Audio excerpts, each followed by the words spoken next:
Bom, pessoal, então continuando aí o nosso assunto sobre plantas que têm uma importância histórica na nossa economia e que continuam a ter uma importância grande na economia do Brasil. A gente vai seguir esse assunto aí falando sobre o café. Então, o café, ele é uma planta aí que tem a sua origem na África, né, como eu já mencionei no vídeo anterior, mais precisamente lá na Etiópia. Pertence à família Rubiaceae e ele tem o motivo, né, de toda essa da importância econômica dessa planta é ele ter a presença então de um princípio ativo nas suas sementes que é chamada de cafeína. Então, essa substância, ela é produzida e acumulada nas sementes e ela tem uma ação em mamíferos de estimulante. Então, não é só os humanos que têm que sentem o efeito, né, do estímulo da cafeína. E é então em função disso que essa planta vai ganhar o mundo a partir dos árabes. Então, uma coisa bem interessante sobre a utilização dos árabes dessa planta, os estimulantes de forma geral, a utilização de substâncias, ela é bem restrita no livro sagrado, né, dos muçulmanos, que é o Alcorão. Porém, a cafeína pode. Então, em função disso, eles começaram a consumir, né, utilizam muito essa planta, então como uma bebida, né, que dá vigor, que dá estímulo, e isso faz com que ganhe a Europa a partir dos árabes. Então, os árabes tiveram por um bom tempo, né, uma ocupação grande na Península Ibérica, na região da Espanha e de Portugal, e isso fez com que o café chegasse lá, né? E se difundisse aí por Paris, por outras regiões aí, né, por outros países da Europa, e se começou a se ter então uma demanda grande da produção então do café. Então foi assim que os europeus, os portugueses, que na época então o Brasil ainda pertencia, né, era uma colônia de Portugal, passou a produzir café. Então, esse gênero, ele tem aí mais de 10 espécies, o gênero Coffea, sendo que essas são as três principais, as mais conhecidas e as mais cultivadas: Coffea arábica, Coffea canéfora e Coffea libérica. Essa libérica não é cultivada aqui no Brasil. A gente tem, então, a nossa produção baseada principalmente na espécie, né, arábica e também na canéfora, mas o arábica é a maior parte, então, do cultivo. Então, essa planta, né, é uma árvore e ela tem aí uma árvore baixa, então não é muito alta, tem aí de 2 a 5 metros de altura, mas a partir de podas ainda se mantém ela mais baixa ainda, tá? Para facilitar a colheita então desse café, que ainda hoje é feito na maior parte de forma manual. Então a altura da árvore ela é importante, né, para o momento da colheita. Ela apresenta então folhas simples, não tem folhas compostas, bem grandes, né, no formato elíptico, que seria então esse formato, né, de elipse. Depois nas nossas aulas aí de laboratório vou mostrar umas plantas de café para vocês com todas essas características. Então as flores são brancas, são hermafroditas e o que mais é importante aqui para a gente são os frutos. Então os frutos são do tipo pseudodrupas, que vão ficando então avermelhadas ou amareladas conforme vão amadurecendo. Cada café, né, cada fruto de café, cada amêndoa do café, que chama também, ou cerejas do café, que é o nome que se dá para o fruto dele, vai ter 2 sementes, com exceção de uma variedade que é chamada de café moca, que só tem uma semente no seu fruto. Então, como é que é o fruto desse café? Então, aqui estão as 2 sementes, né? Isso aqui é um fruto maduro de café.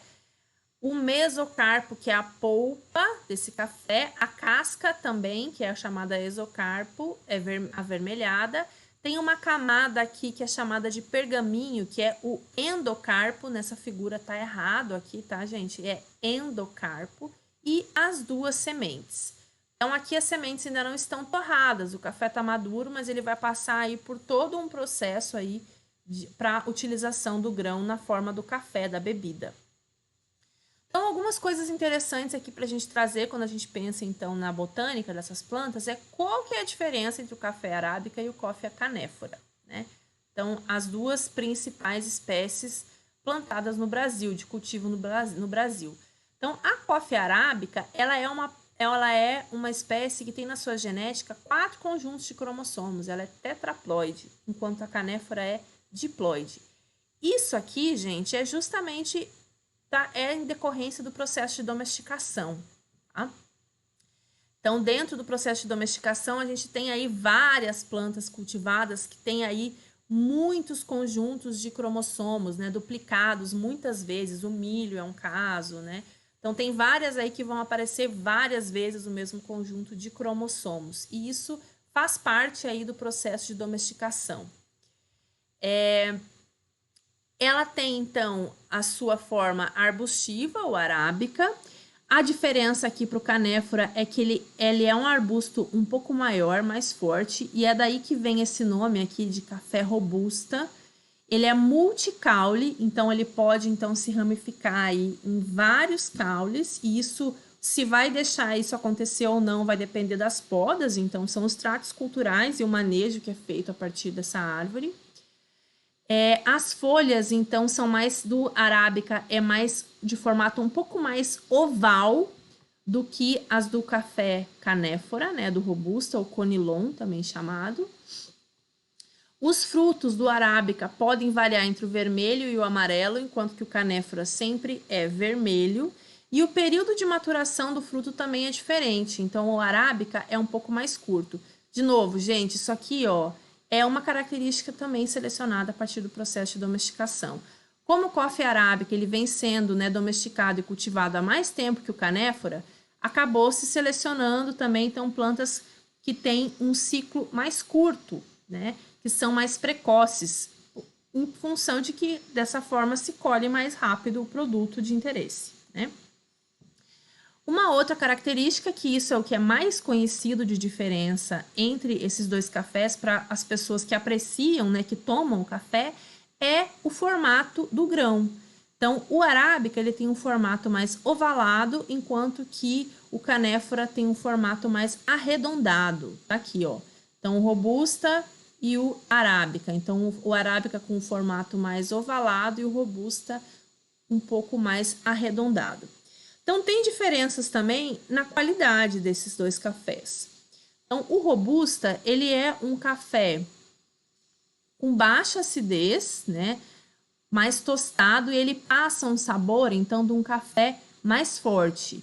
O arábica, ele tem aí várias notas sensoriais. Então, dentro do café, né, a gente tem, então, pessoas que são sommeliers de café. São apreciadores de café que entendem de diferenciar diferentes tipos de variedades, de terroirs, que são, então, locais, né? Então, conforme o tipo de solo, as condições de temperatura, de luz, de umidade que aquela planta vai ter, isso vai influenciar na produção dela. Então, esses sommeliers, eles conseguem fazer essas distinções, né? A partir do sabor do café mesmo. E isso é muito difundido, né?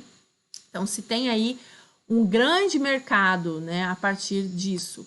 E o arábica é que tem uma importância grande nesse caso. O robusta não tem tanta relevância nesse sentido, tá? Então, por quê? Porque o arábica ele tem um aspecto, então, sensorial um pouco mais complexo. Uma diferença bem importante aqui, o robusta tem mais cafeína do que o arábica. Esse sabor do café forte não é à toa, ele realmente vai apresentar um nível maior de cafeína. O robusta, ele também aí, quando a gente pensa na produção dele, ele é muito mais resistente.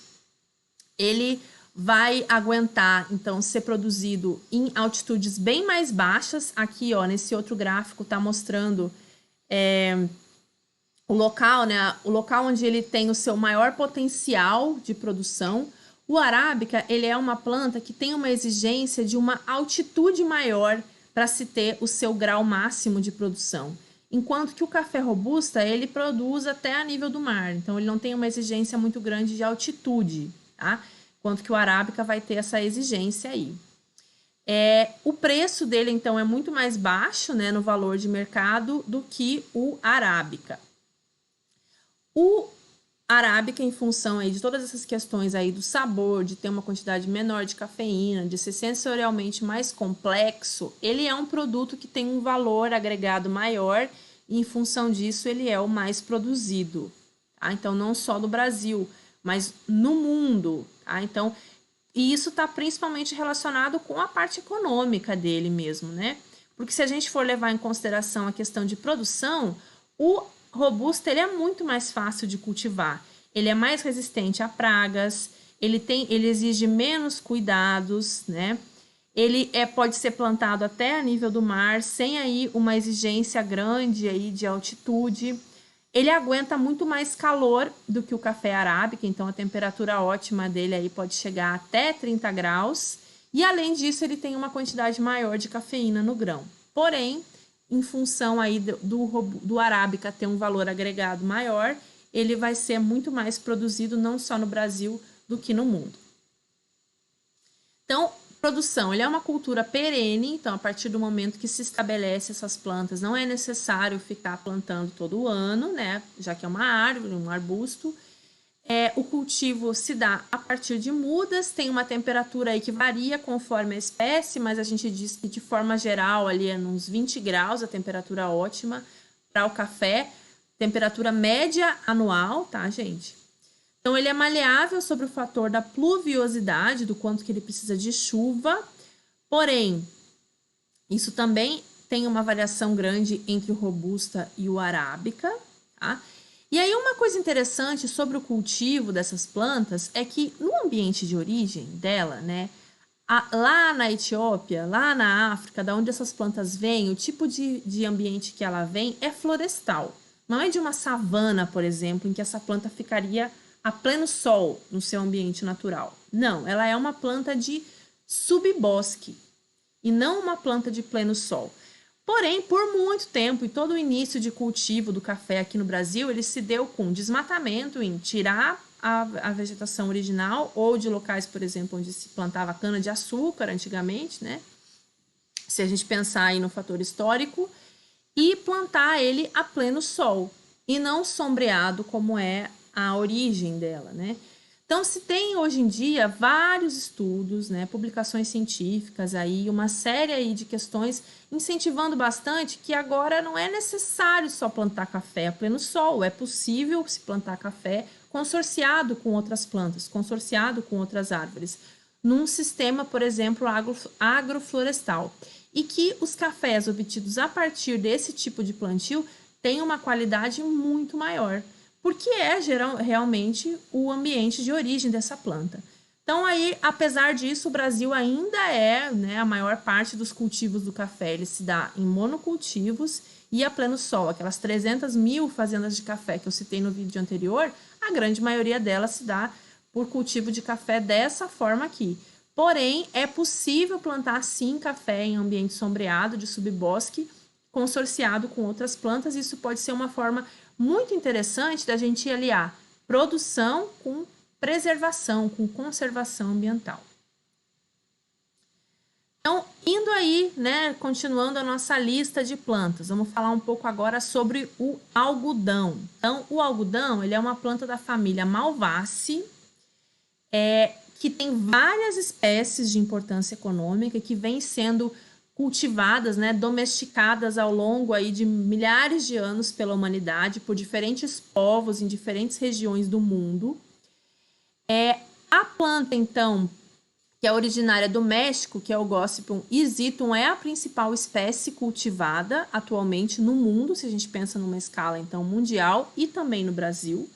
Porém, tem outras espécies de algodão, como o algodão herbáceo, chamado Gossypium herbaceum, que é africano e que é principalmente cultivado, então, na região da Índia e do Paquistão. O Gossypium barbadense, que é americano com origem na América do Sul, então no Peru, e que já era cultivado pelos povos originários no Brasil. Intercâmbio, né? Se tinha intercâmbio entre essas populações indígenas, né? Esses povos da floresta, mesmo dentro da Amazônia e do Peru, se tinha um intercâmbio mesmo, né? De plantas entre os indígenas que viviam aqui no Brasil e na região, então, por exemplo, lá do Peru. Então, isso chegou aqui e o Gossypium barbadense era uma planta domesticada e cultivada pelos indígenas brasileiros. E o Gossypium arboreum, que não tem uma importância muito grande acerca mundial, porque ele vai apresentar fibras mais curtas, tá? Mas a sua origem é lá no Paquistão e na Índia. Então, essa planta, o algodão, vamos falar um pouco aí de cada espécie, tá? Então, vamos começar pelo Gossypium hirsutum, que é, então, a espécie mais cultivada no Brasil e no mundo. Então, ela vai apresentar aí um cultivo anual ou perene, e isso varia conforme a variedade. A maioria é, então, de cultivo anual, tá? Então, ele tem um porte arbustivo e o crescimento dele se ramifica. Então, se tem, então, num primeiro momento, a planta crescendo, né, só para cima, mas ela vai apresentar muitas ramificações, principalmente os ramos reprodutivos do algodão. O caule pode ser baço ou lenhoso, então as folhas têm esse aspecto cordiforme, que é um formato então de coração com vários lóbulos, e o fruto vai apresentar então de 6 a 10 sementes e são cápsulas deiscentes. O que significa isso? Que o fruto se abre quando está maduro. E é no fruto, envolvendo as sementes, que estão as fibras da pluma de algodão e que é o produto, então, de exploração dessa planta, tá? Então, o principal produto de exploração dessa planta. Então, são fibras que ficam envolvendo a semente do algodão e que são extraídas. O Hirsutum latifolium, variedade latifolium, é a principal variedade utilizada nos plantios comerciais no Brasil e no mundo, tá? Então, quando a gente pensa aqui no Brasil, ela é a principal. Porém, a gente tem aí algumas outras variedades dentro dessa mesma espécie, né, o Hirsutum, que é o algodoeiro mocó, que foi muito utilizada aí, é bem característica da região da Caatinga, no semiárido nordestino, e que é cultivado, então, por agricultores familiares, nos quintais, né, e populações ferais. O que seriam aqui essas populações ferais? São populações de plantas que são domesticadas, mas que ao longo do tempo começaram a, por abandono daquelas populações, né, começou a crescer sozinho em quintais, por exemplo, de agricultores familiares. Então, a gente tem aí, dentro dessa variedade, a ocorrência disso. Além de uma importância aí medicinal e de obtenção, então, de algodão de forma artesanal. Fia, a tia tá